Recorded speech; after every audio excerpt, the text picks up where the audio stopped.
Hi everybody, and welcome to Photomikes Garage. Okay, today I'm going to reinstall my Phantom electric supercharger. It's a good day.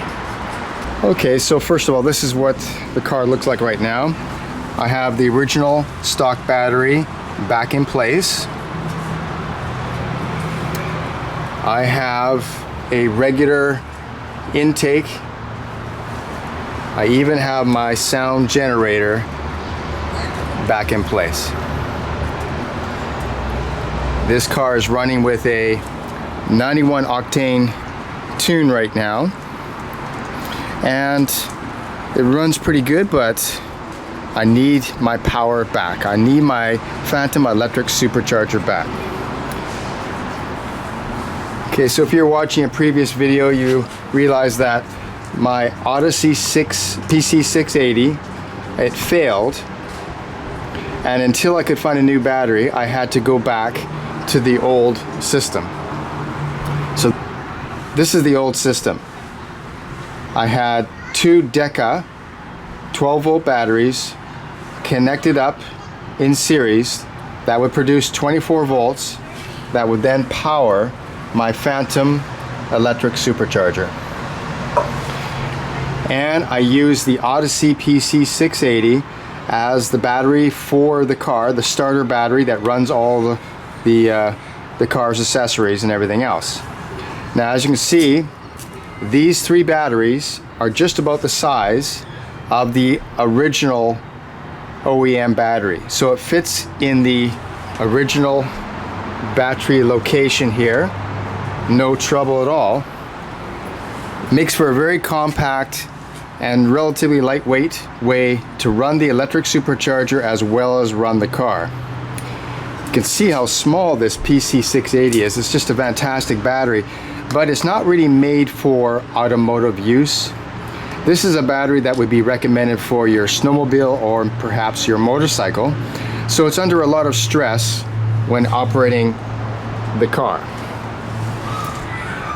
So some people have had good luck with these, but for me, this one only lasted 6 months, and that's just not acceptable. So I started looking around for other solutions, and the one I decided upon to try next would be this.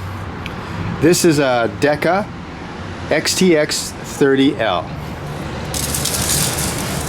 As you can see, it's still a small battery, but larger than the PC680. It has greater cold cranking amps, greater capacity in every way than the PC680. Now, it's still not a recommended battery to run this car as a primary battery, but it is a big step up, so I'm hoping that that will make an improvement, a dramatic improvement. Now, it's also larger, so will it fit in the original battery location, which is my goal, is to have every battery fitting, all these batteries fitting right here. Now if you look, you can see that there is room to expand this way. You've got room out here, so that's where I'm hoping I'll be able to work these batteries in. So that's what we're doing today. We're going to install those batteries and the Phantom electric supercharger back into place.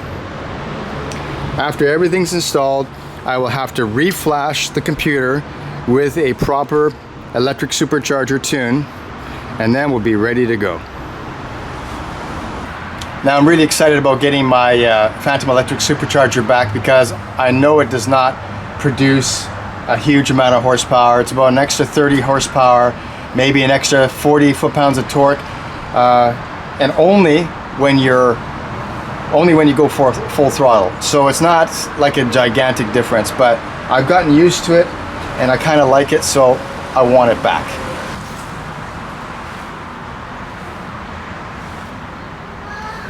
Okay, so the first step is to remove the old battery. For that, for most of everything in here, you just need a 10mm wrench. These bolts are 10mm. These bolts are 10mm. The bolts on the batteries are all 10mm, and you just need a slotted screwdriver to take off this. And then once everything's out, then we'll see if I can make everything fit or not.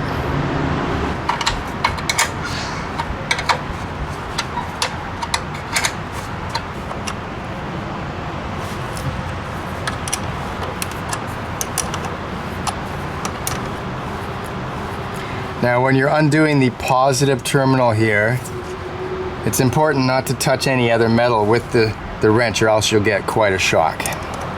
Trust me, I know why I say that.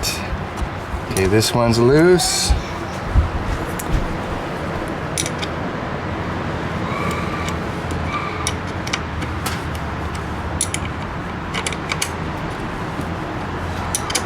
Okay, I've got the terminals off and also tied back so they stay out of the way of the battery as I'm trying to remove it. So the OEM battery is ready for removal. Okay, I've removed the sound generator apparatus, and that clears the area here a little bit. And now we've got the battery tray. We can take this out. And let's see. Now, this fits these two Deka batteries plus the Odyssey, no problem. But this is a little bit bigger, so I'm going to have to get rid of this lip because this battery is going to extend out just a little bit. So I'll have to modify this lip here. Okay, battery tray is modified. I'll just put that back in place here.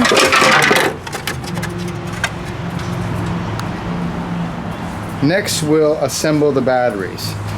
So what I'm going to do is that there is a top piece that will sort of hold them together, but also I'm going to use duct tape to tape the batteries all together to make it like one battery, and then to position it and place it in place. Okay, I've taped the two batteries that are used just for the supercharger.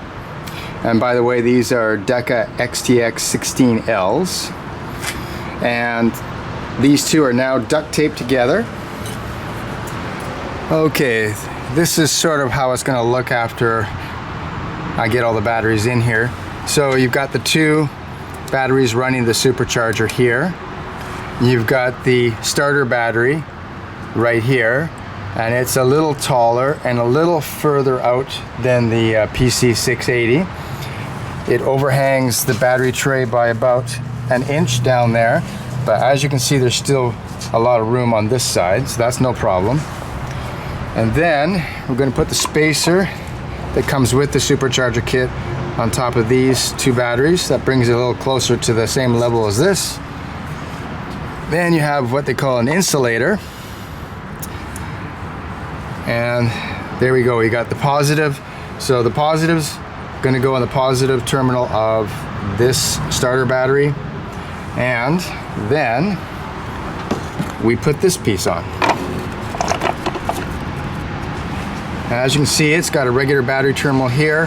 That will connect up with the negative terminal right here. So the negative terminal to here goes through a cable all the way back to here and connects on the negative terminal of the starter battery. And then the connections for the supercharger are right here. So you got a connection for positive and negative, and then that's all our connections. Now the only thing about it is that this is made for, this is now, the length is too long, so this would normally go over the edge of this battery. So I have to make a new piece. This is plastic. Not quite sure what type of plastic it is, but it's a very hard plastic, very durable. So I'm going to make a new piece that will extend over here, and then the battery clamp goes over the whole thing and holds it down. So that's how it's going to work. And yes, I am sponsored by duct tape. Should be. Just kidding. But where would we be without duct tape? Seriously. If you can't fix it, duck it. Yeah. Can't do things the proper way, use duct tape, right? Yeah.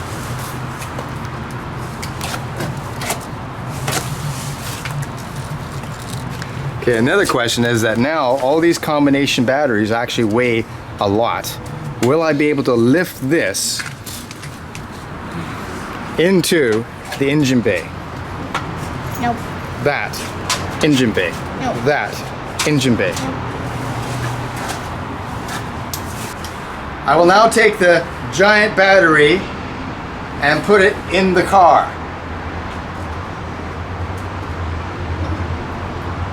Okay, here we go.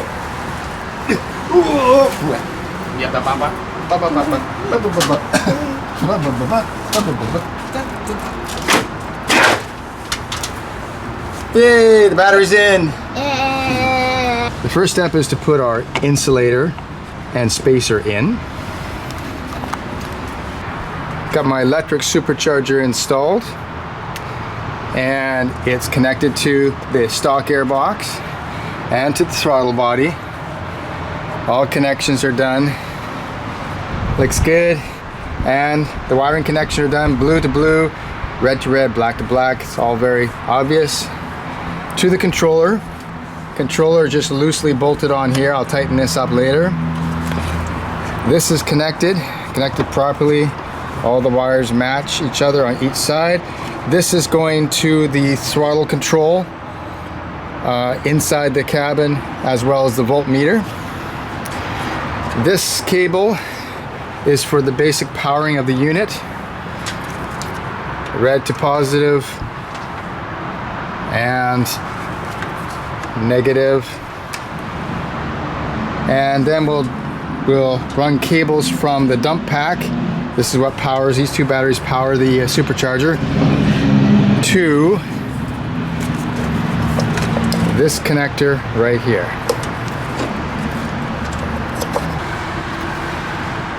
Okay, I've got the copper tab connecting the dump battery negative and positive at the back. That's installed and tightened. And the cable, positive, red to positive, black to negative, and this is going to go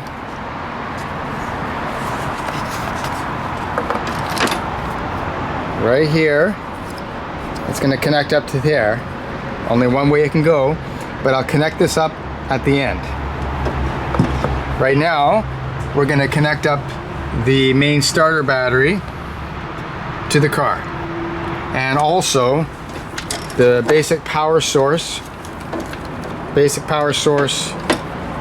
for the controller has got to be connected up to the negative and positive terminals. Okay, then I put a spacer right here, and then a protective cover plate.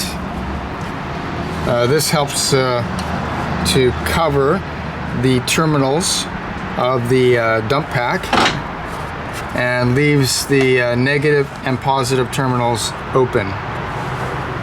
Then we put on the final piece of the puzzle. That's going to go like this. This is our negative cable that's going to connect up to our negative side of our starter battery. The cable will bring the negative over to here, which will then be connected to our negative terminal. Positive terminal goes right there. Then we'll be going good. Okay, everything's pretty well connected. Got the positive terminal connected to the positive side of the starter battery, and got the negative connected to the negative side of the battery. Right over here, there's the negative post, so negative post, positive post. I've got the positive wire for the power supply connected to the controller. Negative wire for the controller connected. All I got to do is connect these two together and the dump pack will be live and ready to go. The connector for the throttle switch is right there. That's connected. That goes all the way through the firewall. And the supercharger is connected to the controller. Supercharger is mounted. So we're almost ready to give it a try. Okay, this is now connected. Everything's ready to go. Let's see what happens. Oh, I still got to put the battery holder on top, the stock battery holder. Hopefully it'll fit. Okay, everything is pretty well finished. I've got my whole battery pack installed, my starter battery, the ETX 30L Deka battery, 2 Deka batteries here to run the supercharger. Those are ETX 16s. And I've got the wiring looking quite neat here, going to the controller, and then from the controller, got a little cover over here over the wires to protect them, to the supercharger. The only thing left remaining to do is to put in a supercharger tune, which I have from Open Flash Tuning, and then we'll be ready to go.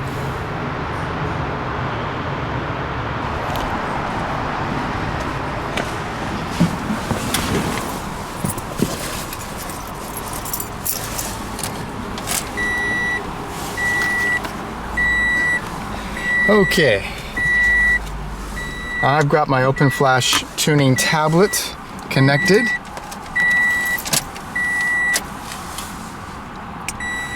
As you can see, the voltage gauge is showing the condition of the dump batteries right now, 28.2.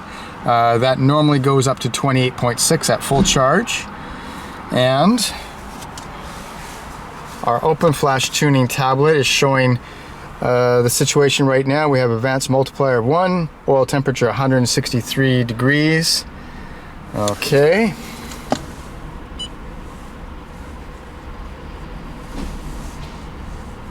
We'll go back. Okay, so here's the home screen here. You have tuning, diagnostics, and information. So we were in diagnostics, now we'll go to tuning. And then you can do ECU info. You can write a new program, which is what we will do right now.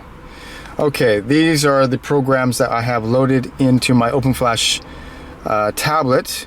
You have the original file, which is the stock file, which is always there. Right now, I've got the electric supercharger 93 octane tune, and I have a number of other ones. I have E85 tune right down here. I've got 91 octane for regular tune. So right now we will pick the 93 octane electric supercharger tune.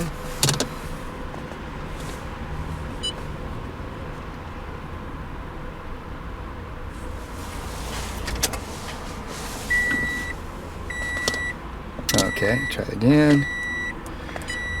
Okay, right.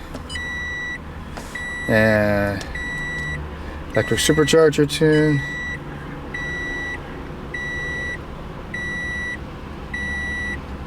Okay, key on and confirm. Key on. Okay.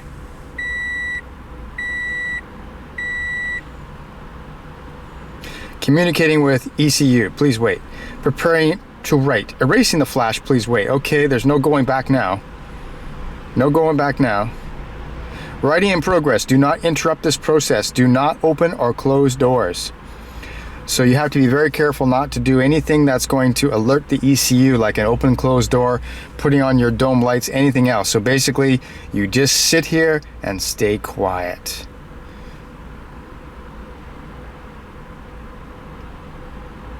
And while I'm waiting for the tune to load into the car, I will mention that I do put a little bit of methyl hydrate in my gas tank. I only put about maybe 3% methyl hydrate. I don't believe that hurts the car, but what it does do, it helps raise the octane of the gas. The gas up here in Canada is not very good, and the supercharger requires at least 93 octane, and I find that with even our best gas in Canada that I'm getting some ping, some knock, and I don't want any of that. So adding just a splash, just a little bit of methyl hydrate does seem to take care of that. And I can't fully recommend it because it's not really meant to be used for that, so I can't recommend that you do the same thing, but it does work for me. Now the better choice would be to go with maybe 10% E85 because this car can handle E85, so 10% E85 just boosts the octane up of our regular gas, and that is perfect. As soon as E85 becomes more available in my area, which I think it will be, I'll be doing that, as well as I can try a full E85 tune with the supercharger, and that's going to give me my maximum horsepower. And that's what I want. I want maximum horsepower. Anyway, so I'm pretty happy to have my supercharger back in operation. Okay, as you can see, it's almost done. Getting close, getting close, getting close, getting close, getting close. Key off and confirm. Okay. Please wait. Key on and confirm. Okay.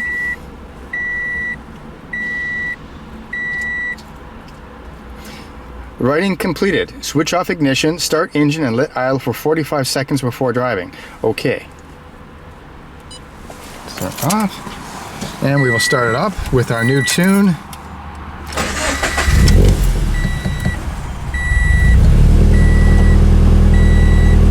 Now you have to let it idle for at least a full minute without touching the accelerator pedal at all. Also, for the first few miles, it's learning its new tune, and so sometimes the RPMs will go down quite low when you come to a stop. It doesn't stall, but it feels like it might stall. And you just got to do some regular driving for maybe half an hour, maybe an hour, before it starts to learn and feel like normal. So it takes a little while. But yeah, the tune is now installed. The electric supercharger is installed. I'm ready to take this car for a drive. Okay, we have our real-time display here showing engine speed, throttle, engine load, ignition advance, and the ones that you want to watch out for with the tune is the short-term fuel trim, which right now is at -2%, long-term fuel trim 0%, but the most important one of all is the advance multiplier, which as you can see is 1. You always want it to be 1. Anything less than 1, like 0.7, 0.8, means you're getting knock and your octane of your gas is not good enough for the tune. So the idea is to always keep the advanced multiplier at 1, which right now it is. And the accelerator pedal, right now I have the throttle switch, which I guess maybe you can see. Yes, you can see the throttle switch right there. And it's a very simple mechanical switch. You can see that all it takes is for the throttle rod to touch that switch, and right now I have it set so at 69% throttle, the first stage of the supercharger hits. That's about 2 psi, and then at 96% throttle, the full boost occurs. This is the best way to have it for drivability. If you have the boost start too early, it creates a drivability problem. Like just when you're driving normally, the boost will come on when you're not really ready for it. So the best thing to do is to make sure that it's definitely around 70% at your lowest for your first stage. That's what I have set right now. All right, things are looking good. Things are looking good. Okay, my supercharger is back on. I'm very happy to see that. I really missed my electric supercharger. New batteries are all installed, superchargers installed, wiring, and it's got a supercharger tune. So I'm ready to take it for a drive. I'm pretty happy. I'm pretty stoked. Anyway, thanks for watching Photomikes Garage. I'll see you next time.